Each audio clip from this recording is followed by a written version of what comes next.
Zeen Chin is a freelance illustrator and concept artist known for his dark and surreal illustration style, mainly choosing to depict doll-like figures and fantastic creatures.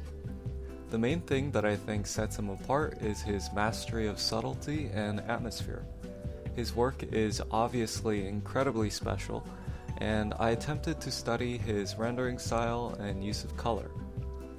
If I could take one thing away from this study, I hope that it would be a glimpse into his use of subtlety. As this video plays on, you might notice that I chose to study Zeen Chin's piece part by part. So I'm going to start with the face, which is the centerpiece of the drawing, and slowly work outwards. The reason I chose to tackle this study this way is because I thought that if I tried to render everything at once, I might become overwhelmed. Now I'm gonna let the time-lapse go on for a bit, then talk about some of my main takeaways near the end of the video.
Alrighty, I'm back, and here to tell you all about the goodies I got from this study.